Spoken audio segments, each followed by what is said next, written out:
Okay, another edition of Penn State football. We're going to take an early look at Penn Staters in the 2020 NFL Combine. There's 5 of them. Can you name them all?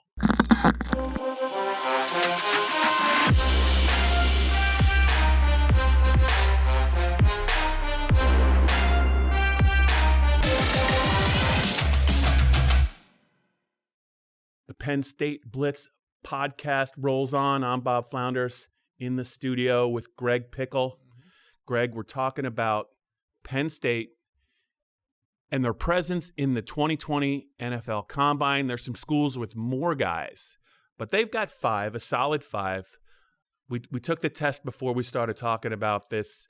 We can name all 5 of them. I'm going to name 3, and you name the other 2. You ready? Yeah. I'll take the easy way out. I'll take Yetur Gross-Matos, KJ Hamler, and Cam Brown. And I'll take John Reed and Robert Windsor. All right. There you go. That 5 for 5. That was pretty easy. Yeah, it was a no-brainer, I think, for the folks that put the invite list together. Anyone you're surprised not to see in Indianapolis? Yeah, I was reading some articles about some potential combine snubs. I'm not quite sure.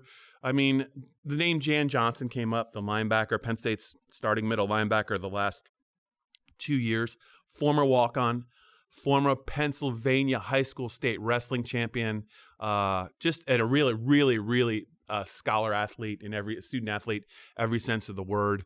Smart player, very underrated athletically. I know Brent Pry and James Franklin really were impressed what he was able to do the last 2 years. But there's only so many linebackers you can take to the Combine. I don't know if he's a snub.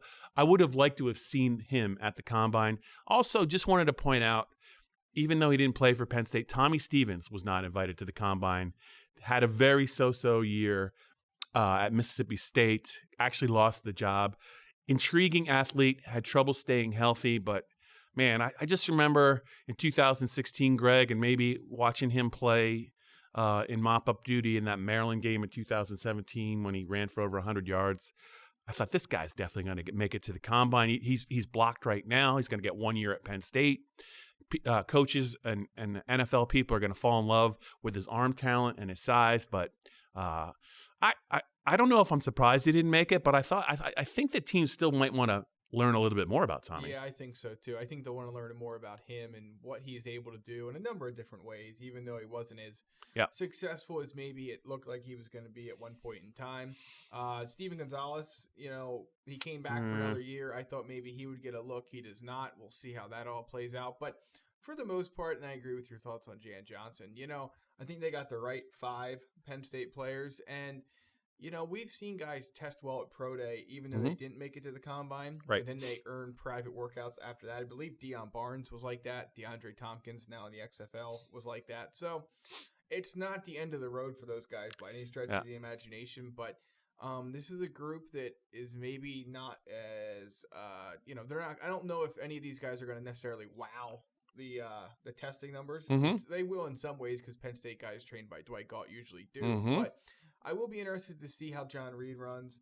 I'll be interested to watch the analysis of Cam Brown and how they see him at the next level. And then with the 3 other guys, Yetur and KJ will, to backtrack on what I just said, those 2 will probably blow the roof. I was going to say, KJ Hamler might be the fastest guy at the Combine. He could run sub 4.3, Greg. Let me rephrase that. The underclassmen Walk it back. Will test very well. The senior guys will be interesting to watch and see how they test. So I think I've buttoned that up about as best I can at this point. That's okay. I'm curious to see how much. Because I always thought that Yetur, it's Yetur, not Etor. I learned that on one of his interviews after he left Penn State. I always thought he could add size and add strength. I'll be curious to see his strength numbers at the Combine. Not that it's absolutely critical for an edge rusher to be super strong at 21, whatever age he is, but I'm just curious to see what his strength numbers look like. And also, I kind of really feel that Cam Brown's going to have to run well. Like, I don't know if Cam Brown runs 4.7 or high 4.6s. I don't know what they do with him because they're still trying to figure out his ideal role, I think, at the next level. He certainly physically looks like he can do a lot of things and he can play special teams for an NFL team. But if he wants to get drafted anywhere other than late, like maybe maybe 4th, 5th round, something like that, if he wants to do that, he's going to have to run well. And he certainly looks like a little bit of a long strider. But I mean, Greg, if he can run high 4.5s, low 4.6s, like low 4.6s, I think he's going to make himself some money. Yep, the combine comes up at the end of the month. You and I come back up on the Penn State Blitz podcast next week, and word is, Bob, there's going to be a new studio involved. That's the word? That's the word. Can't wait.